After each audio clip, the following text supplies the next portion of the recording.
may sinasabi si Villanueva eh. Kasi meron yatang ang Jesus is Lord, para meron silang yung kanilang fellowship ba yan? Nagsalita siya doon eh. Pakinggan natin sasabihin niya at tingnan natin kung maniniwala ba tayo sa totoong niya, sa totoong reason. Bakit siya a-attend sa special session ni Bongbong? Sir, naniniwala ako matapang ka. Sir, naniniwala ako may paninindigan ka. At naniniwala ako na makadiyos ka. Alam mo, Senator Gatchalian, pag ikaw ay makadiyos ka, ibig sabihin makabayan ka at makatao ka. Hindi ka pwedeng matatakot. Kasi ang Panginoon, hindi siya natakot sa demonyo. Hindi siya natakot sa pambubuyo ng Satanas. Nung ipapako niya siya sa krus, binubuyo siya ng Satanas. Sabi, "Hoy, gusto mo, hindi ka ipako sa krus. Sumama ka lang sa akin. Baguhin mo yung iyong paninindigan."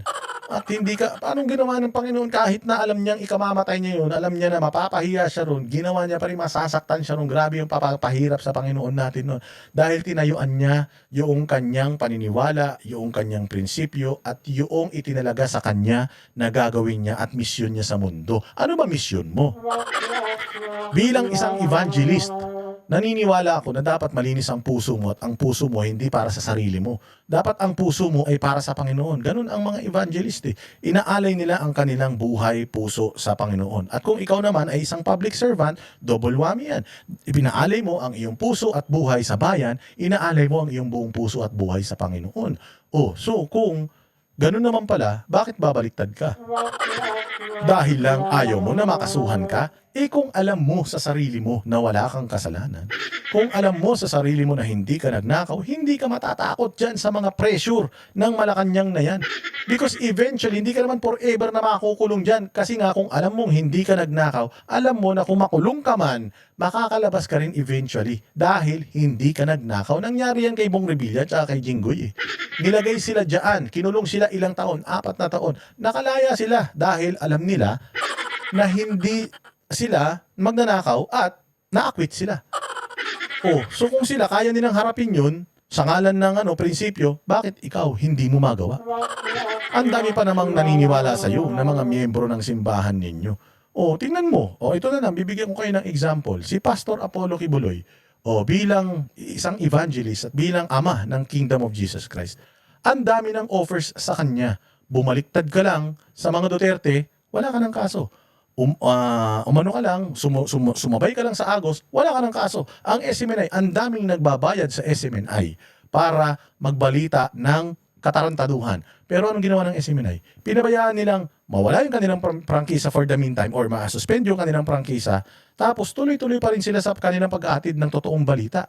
Hindi man sila natatakot. Si Pastor Apollo Kibuloy, isang taon na mahigit siyang nakakulong sa kulungan. Pero dahil alam niyang wala siyang kasalanan, hinarap niya yung kanyang mga kaso dito sa Pilipinas. Hanggang ngayon ay lumalaban siya sa kanyang mga kaso at hanggang ngayon naniniwala siya na balang araw makakalabas siya kasi wala siyang ginawang kasalanan. Kung ikaw talaga wala kang ginawang kasalanan, hindi ka matatakot diyan sa mga kulong-kulong na yan. Kasi kung kaya kang i-pressure ng kulong-kulong na yan, hindi ka na dapat maging senador sa susunod. Hindi ka na dapat maging senador kasi tinan mo, nagkaroon ka ng issue sa TESDA, remember? Di ba meron ka rin corruption issue sa TESDA? Hindi ka naman nakulong dahil doon. Di ba sabi pa nga, guilty pa nga ito sa kanyang kaso sa TESDA Pero hindi ka man nakulong. Ba't ngayon natatakot ka makulong? Kung napagtanggol mo yung sarili mo doon sa issue mo ng TESDA, bakit hindi mo kaya ipagtanggol yung sarili mo dito ngayon? Totoo ba na nagnakaw ka o hindi? Diyan natin magkakaalaman. Pakinggan natin yung kanyang sasabihin kung totoo to. The Senate staff should not be caught in the middle of this political fight. Hindi po pwedeng puro away na lang. Hindi pwedeng puro away, hindi rin pwedeng puro magnanakaw na lang. Hindi pwedeng puro pagnanakaw na lang. Alam mo, okay man lang mag-away-away kung meron dapat pinag-aaway-awayan, Villanueva. Kung katulad niyan, tumatayo ka sa konstitusyon, alam mo na mali yung ginawa nung kabila na agawin nila yung posisyon ng Senate President.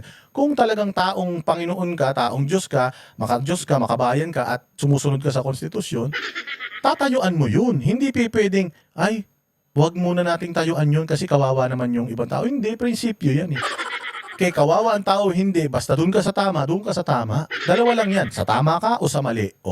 Ganun lang yan O hindi, ginamit nyo pa yung mga empleyado ng Senado.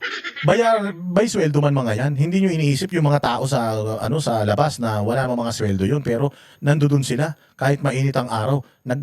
Sumisigaw-sigaw sila na sumisigaw doon para sa bayang Pilipinas. Tapos yung mga taga-Senado ng mga air condition at binabayaran natin yung mga benepisyo at mga sweldo nila nag-aalala kayo sa kalagayan nila. Bilang mga lingkod bayan, prioridad po natin. Dapat ang siguruhin na patuloy na nagtatrabaho ang bawat isa sa atin, lalo na ang Senado. O, nagtatrabahong magnakaw, ganun, magprotekta sa mga magnanakaw, ganun. Hindi nyo man trabaho yan. Para po sa ating mga kababayan. Sa pagkakataon po na magkaroon ng special session, tutuparin po natin ang ating sagradong tungkulin sa ilalim ng ating saligang batas. We will be there. Pupunta daw siya. Pupunta daw siya, hayop yan. Okay man lang yan. Okay man lang na pumunta. Pero yung papanig ka sa kanila, yun ang delikado. Okay man lang pumunta doon. Kung talagang gusto mong pumunta. Pero yung papanig ka at boboto ka doon sa gusto nila mangyari na pagpapalit ng Senate presidency, ibig sabihin na-pressure ka. At kung na-pressure ka, ibig sabihin they have something on you. If they have something on you na alam mo that can pin you down, if may ginawa kang kabulastugan talaga sa gobyerno, nagnakaw ka talaga sa gobyerno, yari ka. At nagpa-pressure ka, ibig sabihin nagnakaw ka talaga. Kasi kung nakulong ka, kasi alam mo na wala kang ginawang pagnanakaw sa gobyerno, abay kabibilibang ka ng tao. Pero kapag hindi ka nga nakulong, pero inano mo naman, isinangkala mo naman yung prinsipyo mo, ibig sabihin, baka totoo yung kwento-kwento na may nakuha kang malalaking kickback. Una po, maghahain tayo ng resolusyon para matiyak na may sapat na pondo para sa relief, rehabilitation at muling pagbangon ng mga lugar na tinamaan ng lindol sa parte ng Mindanao. Kailangan pong malaman agad ng mga ahensya kung ano nga po ba at gaano kalaking tulong ang kailangan ng bawat komunidad at pamilyang Pilipino. Pangalawa, isusulong po natin. Ang dami na nating kalamidad ng pinagdaanan, Villanueva. Ang dami na, may Yolanda. May mga nakaraang lindol na rin, ang dami. Bakit ngayon lang? Kung kailan yung itong lindol na to, ngayon lang kayo gagawa ng mga ganyang bagay. Hindi nyo naisip yan noon, ngayon lang. Style nyo bulok Alam na natin yan. Na kaya kayo papasok dyan para mapalitan si Cayetano. Tapos, magbobotohan siguro kayo na bawasan na yung numero ng boto para ma-impeach si Inday Sara. O kaya yung term extension. Ang mga pinakakailangang mga panukalang batas, lalo na po yung mga panukalang nasa huli na at ikatlong pagbasa. Ikatlo, bibigyan katiyakan po natin ang ating mga kapwa lingkod bayan na naghihintay ng confirmation ng kanilang mga appointment. Lalo na po ang mga opisyal ng ating sandatahang lakas. Mga kapwa kong manggagawa sa ubasan ng Panginoon, hindi po ito panahon ng kampihan. Talo mo, ubasan ng Panginoon. Ginamit na naman yung Panginoon Kung talagang makapanginoon ka, gayahin mo yung ginawa niya. Na wala siyang pakialam kung anong mangyari sa kanya. Tayuan niya yung prinsipyo niya. Tayuan niya yung kanyang calling. Ganun lang yun. Kapag may kababayan po tayong nangangailangan, tungkulin po nating tumugon at maglingkod. Noon hanggang ngayon, klaro po sa atin, klarong-klaro po sa atin ang dahilan kung bakit tayo narito bilang lingkod bayan.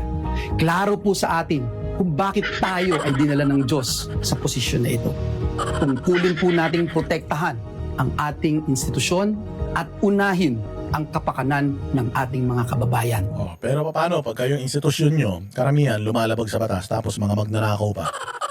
Poprotektahan nyo pa rin ba yan? Poprotektahan nyo ang interes ng taong bayan. Paano kung sinasabi ng taong bayan na ayaw na nila sa sa nangyayaring mga korupsyon ngayon dito?